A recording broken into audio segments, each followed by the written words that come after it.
नमस्कार दोस्तों, कैसे हैं? उम्मीद करते हैं कि आप अच्छा होंगे। तो चलिए, जो हम लोगों ने लूसेंट्स के जनरल नॉलेज और उसके जनरल साइंस पे बेस्ड जो सीरीज शुरू किया था, वो उसमें अगले अध्याय की तरफ बढ़ते हैं। एपिसोड 6, जब मुगल साम्राज्य ने प्रशासन की एक नई कहानी लिखी। इस एपिसोड या अध्याय जो आप कहिए, उसकी प्रस्तावना है: तलवार से शासन आसान है, लेकिन व्यवस्था से आसान है कि नहीं? चलिए, तो आगे हम इस एपिसोड को एक्सप्लोर करते हैं। 1556 की एक भोर, दिल्ली की गद्दी पर बैठा एक 13 साल का लड़का अकबर, जिसके पिता हुमायूं ने साम्राज्य खो दिया था, जिसके दादा बाबर ने उसे जीता था, अब इस किशोर के कंधों पर था एक विशाल साम्राज्य जो काबुल से बंगाल तक फैला हुआ था। लेकिन तलवार से जीतना और शासन करना दो अलग बातें थीं। पास खड़े थे बैरम खान, जो कि अनुभवी सेनापति और संरक्षक यानी कि गार्जियन थे। उन्होंने अकबर से कहा, जहां पना आपके पास सेना है, खजाना है, किले हैं, लेकिन जब तक हर गांव, हर परगना, हर सूबे में आपकी आंख और आपका कान नहीं होगा, ये साम्राज्य रेत के महल की तरह ढह जाएगा। और यहीं से शुरू हुई मुगल प्रशासन की वह अद्भुत यात्रा, जिसने सिर्फ भारत बल्कि पूरी दुनिया को एक नई शासन पद्धति दी। मतलब इतिहास इतिहासकारों का मानना है कि अकबर ने फारसी और मंगोल प्रशासनिक परंपराओं को भारतीय परिस्थितियों के साथ मिलाकर एक अनूठी व्यवस्था बनाई। फारसी संस्कृति अकबर के दरबार में प्रमुख प्रभावी थी और फारसी ही दरबार की आधिकारिक भाषा थी, लेकिन अकबर हिंदू संस्कृति से भी आकर्षित था। विभिन्न भारतीय संस्कृतियों के मिश्रित पहलुओं को मुगलई के रूप में जाना गया, जो मुगल और राजपूत या फारसी इस्लामी और राजपूत हिंदू सांस्कृतिक शैलियों का संयोजन था।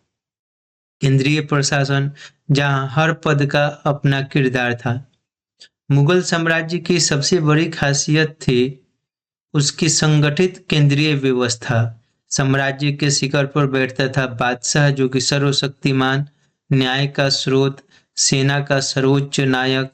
लेकिन एक व्यक्ति अकेले इतने विशाल साम्राज्य को कैसे संभालता? इसीलिए मुगलों ने एक ऐसी व्यवस्था बनाई जहां हर महत्वपूर्ण काम के लिए एक जिम्मेदार अधिकारी था। सबसे पहले आता था वकील उल सल्तनत या वजीर ए आला यानी प्रधानमंत्री। यह पूरे प्रशासन की धुरी था। सिविल और अन्य सैन्य मामलों में इसकी सलाह बादशाह के लिए अनिवार्य मानी जाती थी। अकबर के शुरुआती दिनों में बैरम खान ने यही पद संभाला था। बैरम खान के बाद जब अकबर ने खुद शासन संभाला तो वकील का पद थोड़ा कमजोर हो गया, क्योंकि अकबर किसी को इतनी शक्ति नहीं देना चाहता था। फिर आता था मीर बख्शी, सैन्य विभाग का प्रमुख। यह मनसबदारों की नियुक्ति करता था, उनकी पदोन्नति और हस्तांतरण की सिफारिश करता था। सेना के दैनिक प्रबंधन से लेकर युद्ध तक सब इसी के अधीन था। मीर बख्शी के पास एक विशाल खुफिया तंत्र भी होता था, जिसे वाकियान विष कहा जाता था। तो ये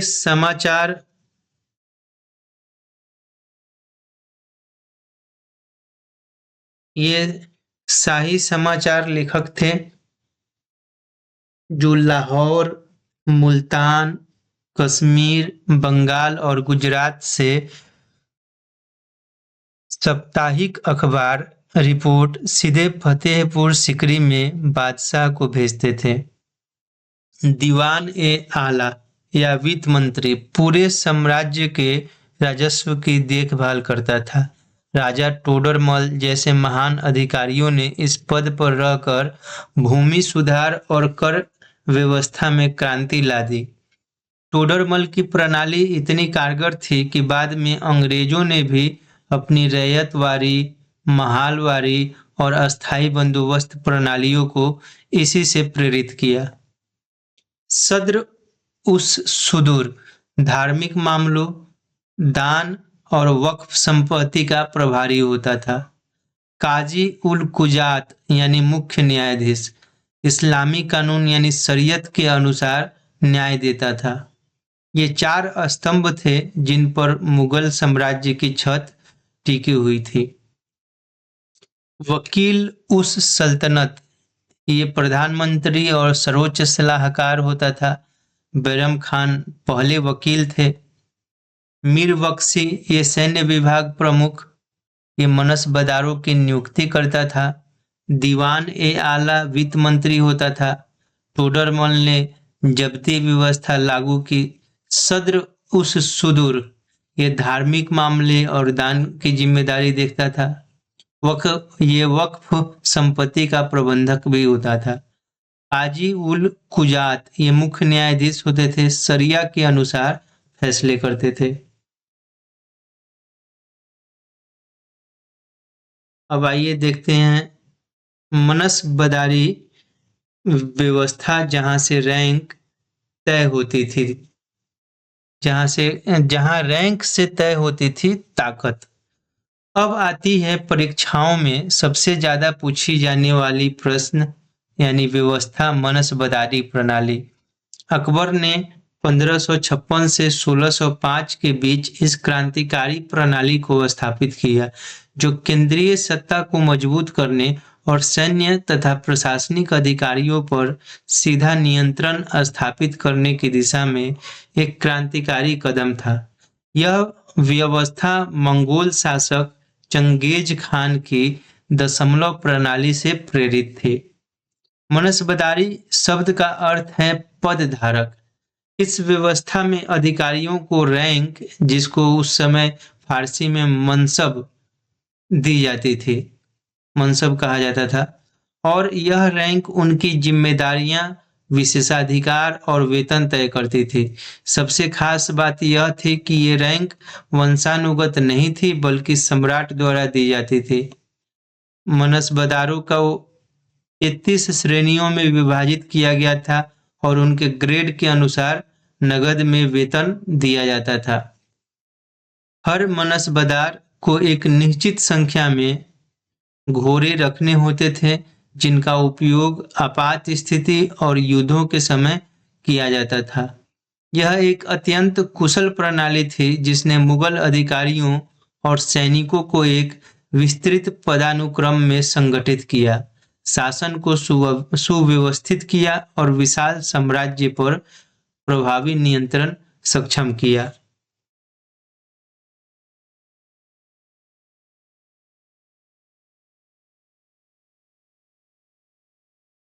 हर अधिकारी को 2 रैंक मिलती थी, जात और सवार। जात का मतलब था व्यक्तिगत पद और वेतन। यह मनसबदार की व्यक्तिगत रैंक थी जो उसकी स्थिति और वेतन निर्धारित करती थी। अगर किसी को 5000 जात का मनसब मिला तो उसका वेतन और सम्मान उसी के अनुसार तय होता था। सवार का मतलब था कि कितने घुड़सवार रखने होंगे।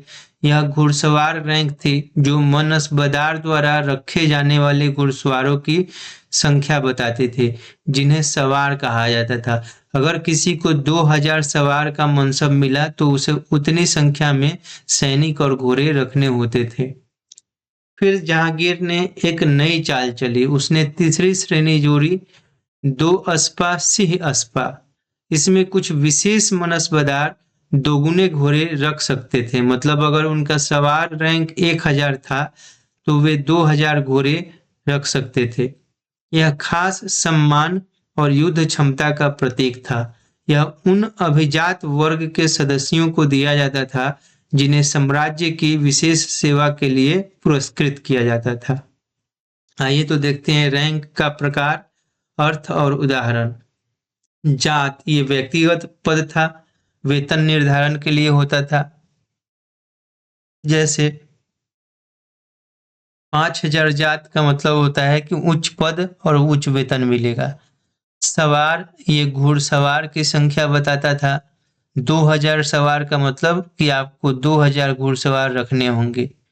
दो अस्पा और सिंह अस्पा का मतलब था कि दोगुने घोड़े रखने की विशेषाधिकार थी। ये जहांगीर द्वारा शुरू की गई थी। जागीर प्रणाली, जमीन लेकिन मालिक नहीं। मनसबदारों को वेतन के बदले में जागीर दी जाती थी। जागीर का मतलब था जमीन का एक टुकड़ा जहां से वे लगान इकट्ठा कर सकते थे। लेकिन यहाँ एक महत्वपूर्ण बात थी, यह जमीन उनकी निजी संपत्ति नहीं थी बल्कि सिर्फ राजस्व इकट्ठा करने का अधिकार था। बादशाह कभी भी जागीर बदल सकता था, इसे तब्दीली ए जागीर कहते थे। इस व्यवस्था से मनसबदार कभी एक जगह जर नहीं जमा पाते थे और बादशाह का नियंत्रण बना रहता था। जागीरें 3 प्रकार की होती थीं। तनख्वाह जागीर नगद वेतन के बदले में दी जाती थी। मशरूत जागीर शर्तों के साथ दी जाती थी, जहां मनसबदार को कुछ विशेष दायित्व पूरे करने होते थे। मिल्क या इनाम जागीर विशेष सेवाओं या उपलब्धियों के लिए दी जाती थी। इसके विपरीत खालसा भूमि सीधे बादशाह के अधीन होती थी। इसका राजस्व सीधे शाही खजाने में जाता था। खालसा भूमि आमतौर पर राजधानी और महत्वपूर्ण शहरों के आसपास होती थी, जिसे सम्राट का सीधा नियंत्रण बना रहता था। राजस्व व्यवस्था, टोडरमल का गणित और किसान का न्याय।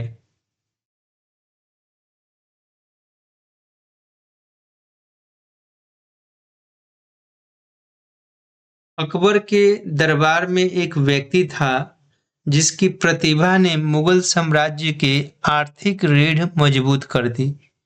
राजा टोडरमल।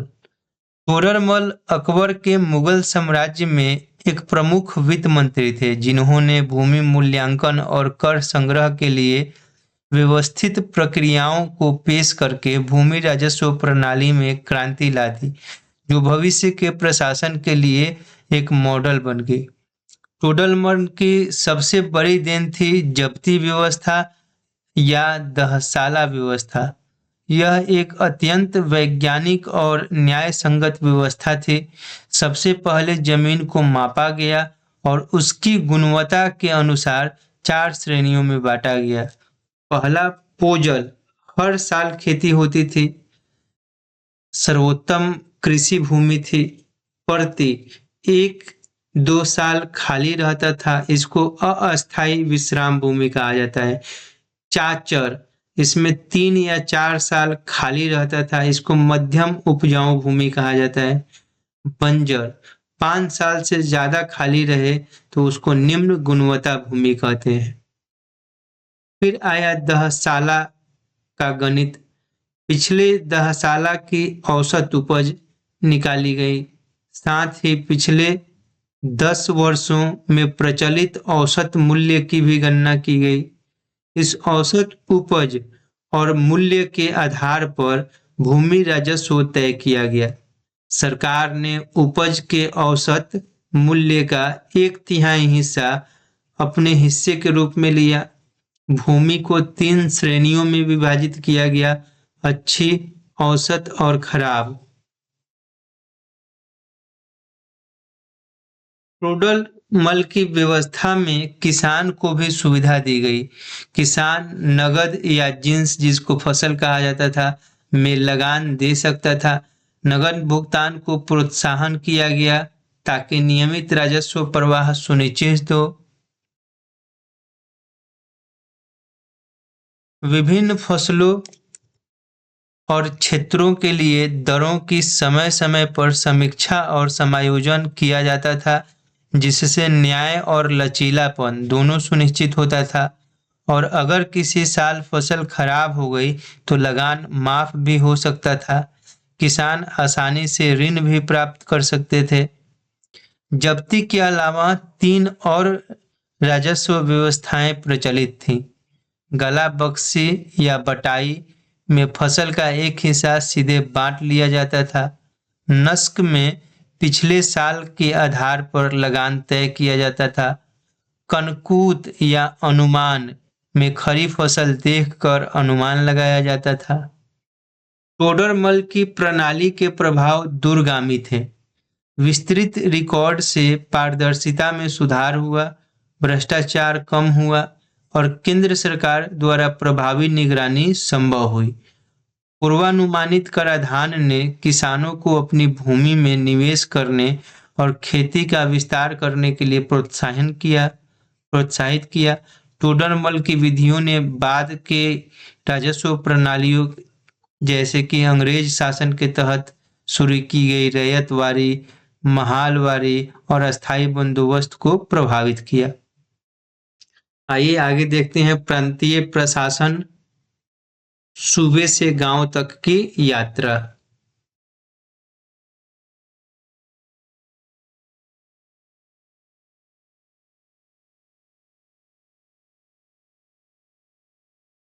मुगल साम्राज्य एक विशाल भूभाग था, जिसे कुशलता से चलाने के लिए एक व्यवस्थित प्रांतीय संरचना की जरूरत थी।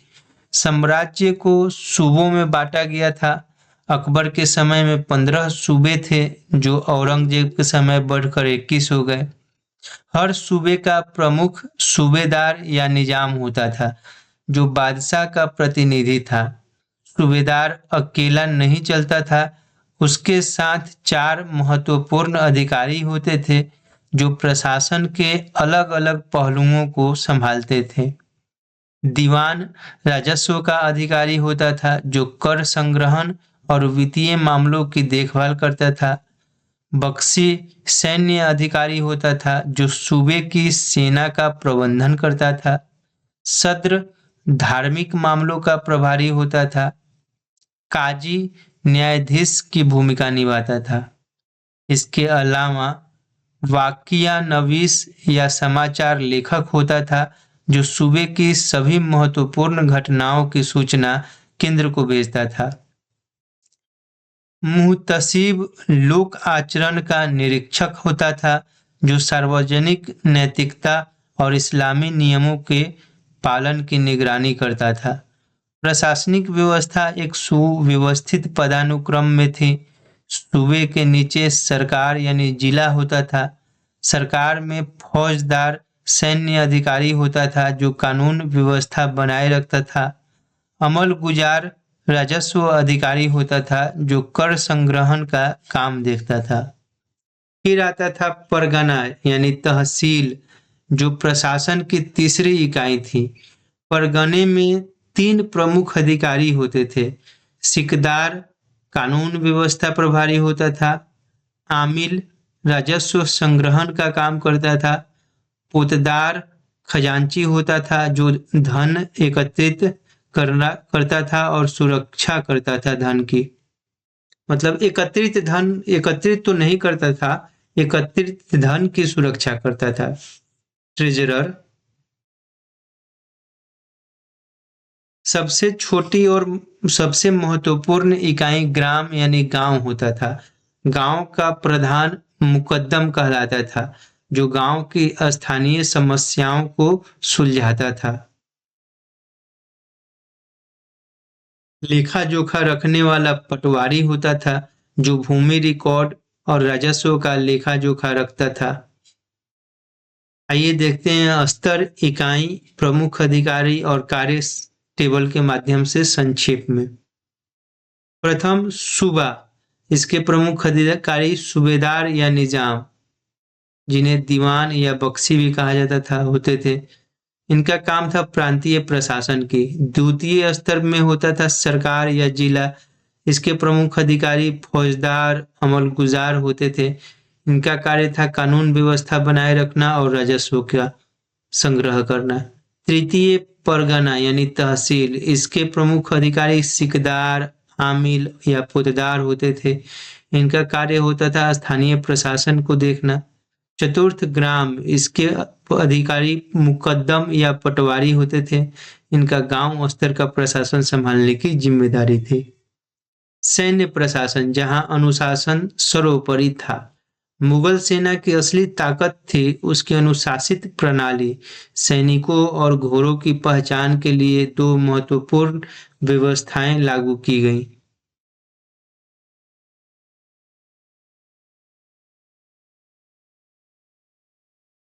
दाग प्रणाली के तहत घोड़े पर शाही निशान यानी कि दाग लगाया जाता था। इससे यह सुनिश्चित होता था कि मनसबदार नकली या निम्न गुणवत्ता के घोड़े नहीं रख सकते। यह व्यवस्था अलाउद्दीन खिलजी ने शुरू की थी, लेकिन मुगलों ने इसे और मजबूत बनाया। चेहरा प्रणाली में हर सैनिक का विस्तृत विवरण यानी हुलिया दर्ज किया जाता था। इसमें सैनिक की शारीरिक विशेषताएं, पहचान चिन्ह आदि लिखे जाते थे ताकि फर्जी सैनिकों की भर्ती न हो सके। यह प्रणाली भी मूल रूप से अलाउद्दीन खिलजी की थी, जिसे मुगलों ने अपनाया। मुगल खुफिया तंत्र अत्यंत विकसित था। मुगल गुप्तचर तंत्र जासूसों, सूचनादाताओं और दूतों का एक बारीकी से बुना गया जाल था, जो साम्राज्य के बाहरी खतरों और आंतरिक मामलों दोनों की निगरानी के लिए डिजाइन किया गया था। इस नेटवर्क की जटिलता मुगलों की परिष्कृत शासन प्रणाली का प्रमाण था। जैसे रॉ है, आईबी है, मतलब इंटेलिजेंस एजेंसियां है, उस टाइप की ही थी व्यवस्था। नेटवर्क की पदानुक्रम में कई स्तर शामिल थे। शीर्ष पर मुख्य गुप्तचर अधिकारी होते थे, जो विभिन्न प्रांतों में खुफिया गतिविधियों के समन्वय के लिए जिम्मेदार थे। बीच में क्षेत्रीय जासूस विशिष्ट क्षेत्रों के भीतर जानकारी एकत्र करने पर ध्यान केंद्रित करते थे। आधार पर आम जनता से सूचनादाता जमीनी स्तर की खुफिया जानकारी प्रदान करते थे। मुगल गुप्तचर तकनीकों में सुरक्षित संचार के लिए सिफर का उपयोग, व्यापार मार्गों की निगरानी और रणनीतिक रूप से महत्वपूर्ण क्षेत्रों में एजेंटों की तैनाती शामिल थी। शाहजहां ने डाक चौकी, डाक नेटवर्क का विस्तार किया। दिल्ली, लाहौर, काबुल और बुरहानपुर के बीच घोड़े के कुरियर और कोडित रिपोर्ट के प्रबंधन के लिए दरोगा-ए-डाक चौकी की नियुक्ति की। अरकारे यानी कि पैदल कुरियर ग्रांड ट्रंक रोड के साथ दिन रात बांस सील किए गए पत्र पहुंचाते थे, जिसे पहले शेर शाह सूरी ने बनाया था और अकबर ने इसे पूर्ण किया था। मेवात के प्रसिद्ध मेवरा कुरियर बिना रुके सैकड़ों मील दौड़ते थे। कभी-कभी थकान को सहन करने के लिए अफीम का उपयोग करते थे। आगरा, बुरहानपुर और लाहौर में प्रशिक्षित कबूतर रेशम पर लिखे संदेश पहुंचाते थे। शांति के लिए सफेद, शाही आदेश के लिए लाल, शाही आवाजाही के लिए नीला, बिल्कुल वैसे ही जैसे तुजुक-ए-जहांगीरी में दर्ज है। न्याय व्यवस्था, जहांगीर की सोने की जंजीर और इंसाफ की कहानी। मुगल न्याय व्यवस्था की सबसे दिलचस्प कहानी जहांगीर से जुड़ी है। जहांगीर का सबसे बड़ा गुण न्याय के प्रति उसका प्रेम था। वह आगरा के किले के बाहर सोने की न्याय की जंजीर स्थापित करने के लिए सबसे प्रसिद्ध है। यह जंजीर जो कुछ घंटियों से जुड़ी थी। खींचने पे घंटियां बजती थीं और सम्राट को बुलाती थी।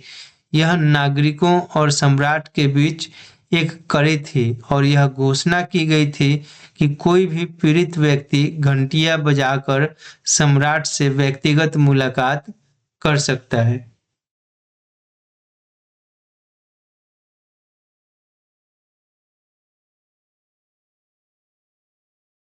एक प्रसिद्ध कहानी है जहांगीर के न्याय की।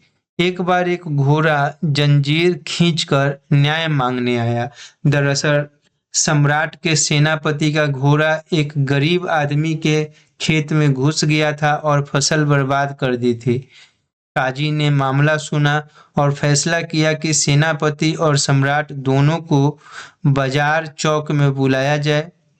जहांगीर उस समय दिल्ली के महल में था। बिना देरी के सेना के कमांडर और सम्राट जहांगीर घटना स्थल पर पहुंचे। काजी ने सम्राट को असाधारण स्थिति की व्याख्या की, जिसने उनकी शाही उपस्थिति की आवश्यकता को मजबूर किया। इस घटना ने जहांगीर की न्यायप्रियता को अमर कर दिया। नियमित न्याय व्यवस्था में काजी दीवानी और फौजदारी मामलों में फैसले सुनाते थे। यानी काजी हर सूबे, सरकार और परगने में काजी होते थे। वे इस्लामी कानून यानी कि शरीयत के अनुसार न्याय देते थे।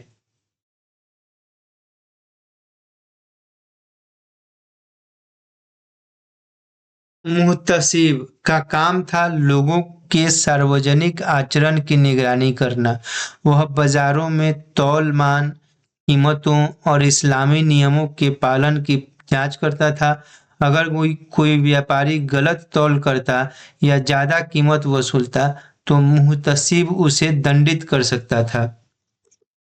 कोतवाल शहर में कानून व्यवस्था का प्रभारी होता था। चोरी, डकैती और अपराध रोकना उसका काम था। वह रात्रि गश्त लगाता था और शहर की सुरक्षा सुनिश्चित करता था। बीरबल और प्रशासन, बुद्धि और व्यवहारिकता का मिश्रण।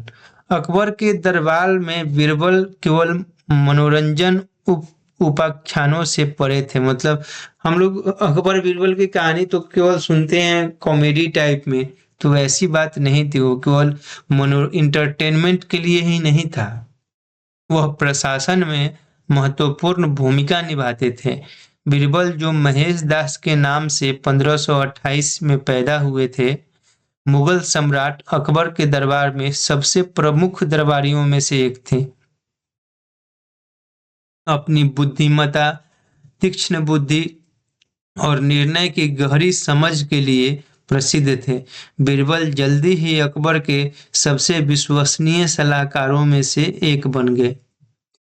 बीरबल साम्राज्य के दिन प्रतिदिन के प्रशासन में सक्रिय रूप से शामिल थे। उन्होंने राजस्व संग्रहण, कराधान और शासन से संबंधित मुद्दों पर व्यवहारिक समाधान पेश किए, जिससे दक्षता और निष्पक्षता में सुधार करने में मदद मिली।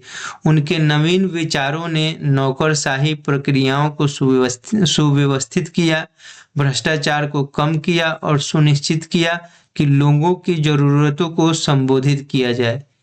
तर्क को सहानुभूति के साथ जोड़कर बीरबल ने अकबर के दरबार और पूरे साम्राज्य में स्थिरता बनाए रखने में मदद की।